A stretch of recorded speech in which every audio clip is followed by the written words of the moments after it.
আমি মোহাম্মদ আব্দুল হালিম অদমা বাংলাদেশ ফাউন্ডেশনের অ্যাকাউন্টস ডিপার্টমেন্টে আছি।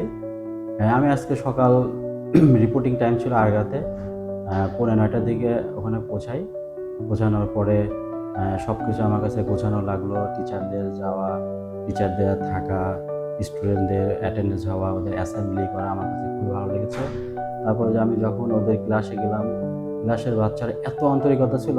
আমি নতুন মানুষ ওখানে গেছি, তাদের মধ্যে কোনো সেরকম কোনো মানে ভয় ভীতি সেরকম কোনো তাদের মধ্যে কাজ করে না। আমার সাথে তারা আমাকে খুব আন্তরিকভাবে রিসিভ করছে। তাদের সাথে আমি খোলামেলাভাবে কথা বলছি, করছে। আমার কাছে জিনিসটা খুবই ভালো লাগছে। আমার কাছে যেটা মনে হয়েছে যে আমি মনে হচ্ছে আবার সেই শিক্ষা জীবনে চলে গেছি। আমার কাছে জিনিসটা খুবই আমার কাছে উপলব্ধি হয়েছে। জিনিসটা আমার কাছে খুবই ভালো লাগছে। কখন আসে পোকলা দাঁতে চাঁদ আসে তার সাথে ট্রেন শামসুর রহমান জগজগাজগ ট্রেন চলেছে রাত দুপুরে ওই ট্রেন চলেছে ট্রেনের বাড়ি কই। আমি অদমা বাংলাদেশ ফাউন্ডেশনের কাজ, এই যে 6 বছর কাজ করার পর, এটা আমার কাছে বলবো যে একটা স্পেশাল এক্সপিরিয়েন্স আমি আজকে যেটা লাভ করলাম। এটা আমার কাছে খুবই ভালো লাগছে। ধন্যবাদ সবাই।